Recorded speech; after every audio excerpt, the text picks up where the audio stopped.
మన ఆచారాలు, సంస్కృతి, సాంప్రదాయాలకు స్వాగతం. మన భారతీయ సంస్కృతి సాంప్రదాయానికి అనుగుణంగా జరుపుకునే ప్రతి పండగలో ఎన్నో ఆధ్యాత్మిక, వైజ్ఞానిక, సాంకేతిక రహస్యాలు దాగి ఉన్నాయి. మనకు ఉన్న 12 మాసాల్లో వైశాఖ మాసం ఉత్తమమైనది అని చెప్తుంటారు పెద్దలు. వైశాఖ మాసానికి మాధవ మాసం అని పేరు. వైశాఖ మాసం శుక్లపక్షం తదియను అక్షయ తృతీయ అని అంటూ ఉంటారు. అక్షయ తృతీయ అక్షయం, క్షయం కానిది, నాశనం లేనిది, తరిగిపోనిది అక్షయం అంటారు. అక్షయ తృతీయ ఎందుకు జరుపుకుంటాం?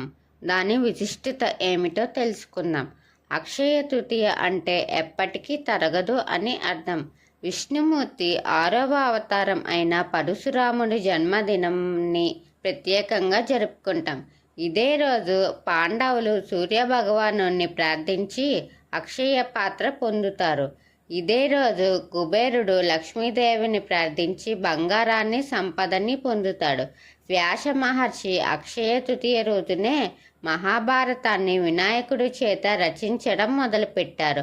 గంగమ్మ తల్లి దివి నుండి భువికి దిగి వచ్చిన రోజు అని కూడా నమ్ముతారు. ఆదిశంకరాచార్యుల పేదరాలి ఇంటికి భిక్షాటనకు వెళ్ళి కనకదార స్తోత్రం పఠించి ఆ ఇంటిని బంగారంతో నింపిన రోజు కూడా ఈరోజే.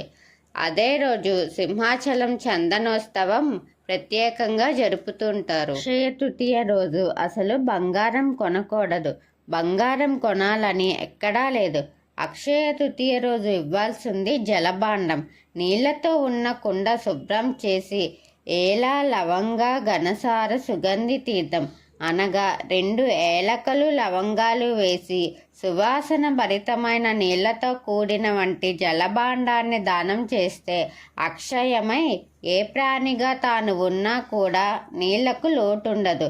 దాహం వేసినప్పుడు నీళ్లు దొరుకుతాయి. ఆ రోజు చేసుకున్న పుణ్యం అక్షయం అవ్వాలి అంటే స్వయం పాకం ఇవ్వాలి, ద్రవ్యం ఇవ్వాలి, చెప్పులు ఇవ్వాలి, గొడుగు ఇవ్వాలి, బట్టలు ఇవ్వాలి. అందుకని మీరు బంగారం కొనుక్కోవడం కాకుండా నేను చెప్పిన వస్తువులు అక్షయ తృతీయ రోజు దానం ఇస్తే నీళ్లకు లోటుండదు. మన ఆచారాలు, సంస్కృతి, సాంప్రదాయాలు వీటి మీద మీకు ఆసక్తిగా ఉంటే నా ఛానల్ని సబ్స్క్రైబ్ చేసి అలాగే పక్కనే ఉన్న బెల్ ఐకాన్ క్లిక్ చేయండి.